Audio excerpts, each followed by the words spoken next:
తెలంగాణ రాష్ట్రంలోని అన్ని కోర్టు ప్రాంగణాల్లో జాతీయ లోక్ అదాలత్ సెప్టెంబర్ 13, 2025న నిర్వహించబడును.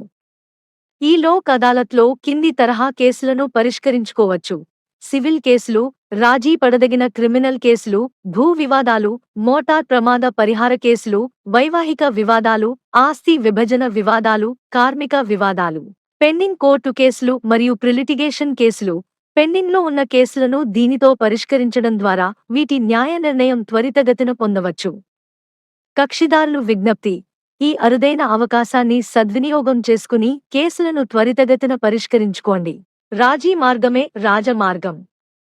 ప్రకటన జారీ చేసినవారు తెలంగాణ రాష్ట్ర న్యాయ సేవాధికార సంస్థ, హైదరాబాద్.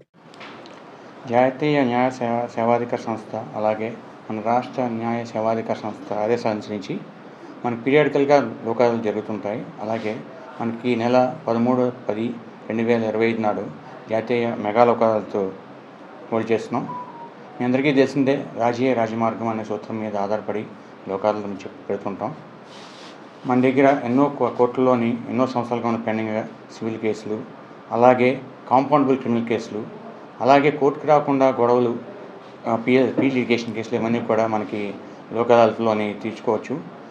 ఒకవేళ కేసులు పెండింగ్ ఉన్న వీటికి మనకి లోక్ అదాలత్లో కానీ సెటిల్ అయిపోతే, సివిల్ కేసులు అయితే వాళ్ళు పే చేసిన కోర్టు ఫీ కూడా తిరిగి వాపసు అవుతుంది. కాబట్టి అందరూ ఈ అవకాశం సద్వినియోగపరచుకోవాలని కోరుకుంటున్నాను. అలాగే న్యాయవాదుల్ని అందరినీ సహకరించమని న్యాయవాదులు అలాగే మన పార్టీలు అందరూ కూడా ఈ అవకాశం సద్వినియోగపరచుకొని కోరుకుంటున్నాను.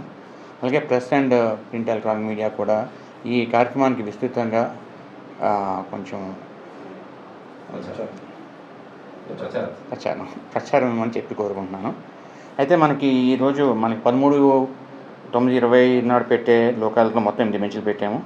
ఈ బెంచ్లు ఇప్పటికీ 1748 కేసులు నోటిఫై చేసాము ఆల్రెడీ. వీటిలో ఇప్పటివరకు 525 కేసులు రాజీ పడ్డారు, కాంప్రమైజ్ కూడా అయ్యారు. ఇంకా మనం మీటింగ్స్ కూడా ఇన్సూరెన్స్ కంపెనీ వాళ్ళతోని, తర్వాత పోలీస్ శాఖతో కూడా మీటింగ్లు కూడా జరిగాయి. అడ్వకేట్స్ వాళ్ళతో కూడా మీటింగ్లు పెడతాము.